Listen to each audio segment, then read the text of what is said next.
अक्सर किचन में कम जगह लेती थी। मैं जब भी किचन में जाके सब कुछ इधर उधर फैला देती तो माँ कहती जगह कम लो। मैं और दीदी एक ही बेड पे सोते थे और सोते हुए एक दूसरे को टांग मार के तंग करते। तो दीदी बेड के बीच में एक लाइन मार के कहती इधर की जगह मेरी है, इस तरफ मत आना।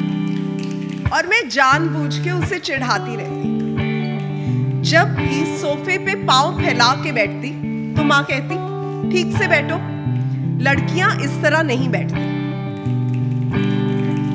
जब कॉलेज जाती तो सब कहते तरन किधर है।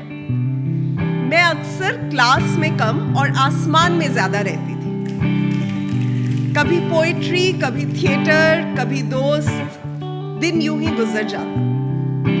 रात को थक के घर पहुंचती तो बस सो जाती। जैसे जैसे मैं बड़ी हुई मैं धीरे धीरे सिकुड़ने लगी। अब मैं कम जगह लेती थी, किचन में, टेबल पे, बेड में।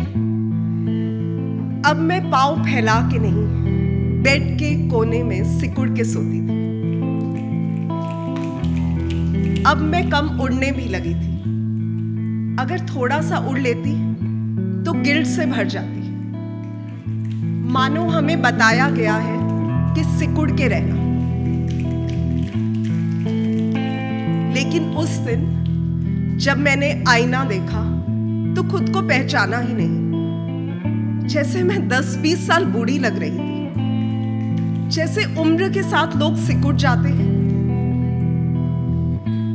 धीरे धीरे मैंने हाथ फैलाए, अंगड़ाई ली, जैसे बरसों बाद खुल के अंगड़ाई हूं।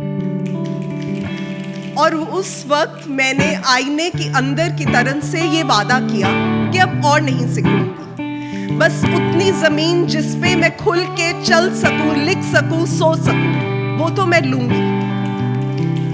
जिस घर में चारों तरफ खिड़कियां हो कि ख्वाब खुल के तैरते रहे। जिस घर के दरवाजे हमेशा खुले रहे दोस्तों के लिए। जहां सूरज की किरणें खुशी से आके झूमे और जिसके बाहर के आसमान में मैं जब चाहूं उड़ सकूं।